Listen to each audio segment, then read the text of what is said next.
Welche Sportart betreibst du? Ich spiele gern Tennis, Tischtennis und Federball bzw. Badminton. In diesen Spielen schlägt man einen Ball mit einem Schläger über ein Netz, nicht wahr? Ja, das ist richtig, aber Federball spielt man mit einem Federball. Ist das nicht wie Volleyball, aber kleiner? Beim Tennis, Tischtennis und Federball hat man 2 oder 4 Spieler, aber beim Volleyball hat man 6 Spieler pro Mannschaft, also 12 Spieler insgesamt. Es gibt auch keine Schläger beim Volleyball. Ach so, das ist wie Basketball. Nein, beim Tennis, Tischtennis und Volleyball schlägt man den Ball über das Netz, aber beim Basketball wirft man den Ball durch einen Ring mit einem Netz. Das Basketballnetz ist wie ein Korb, deshalb nennt man es Basketball, denn das englische Wort Basket bedeutet Korb auf Deutsch. Man muss den Ball dribbeln oder werfen, um hin und her mit dem Ball zu laufen. Genau wie Fußball, Hockey oder Feldhockey.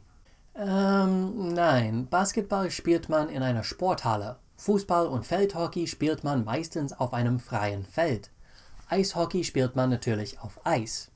Die Tore beim Fußball und beiden Formen von Hockey sind viereckig. Das Fußballtor ist am größten, dann Feldhockey und Eishockey in dieser Reihenfolge.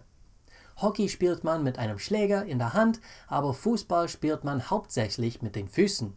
Und was ist dann mit American Football? Spielt man das auch mit den Füßen?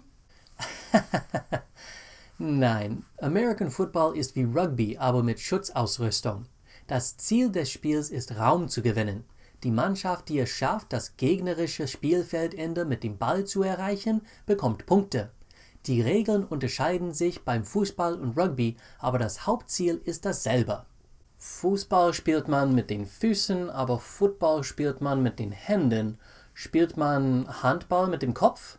Nein, Handball spielt man mit den Händen. Es ist so wie eine Mischung aus Fußball, Feldhockey, Basketball und Ultimate Frisbee. Handball spielt man mit den Händen, Fußball mit den Füßen, Feldhockey auf einem Feld, Eishockey auf Eis, Basketball mit einem Korb und Golf mit einem VW. Golf ist ein Spiel, das man mit einem Golf von Volkswagen spielt. Man fährt gegen einen übergroßen Ball, um den Ball in die Richtung des Tores mit dem Auto zu schlagen. Nein, das nennt man Autoball. Deutsche haben für alles ein Wort. Sharing is caring. Share this video on your social networks and tag me in your posts. I'll retweet, comment, or like what you share. I'm on Twitter, Instagram, and Facebook. Links in the channel page or on my website, germanwithantrim.com. See you there. Tschüss!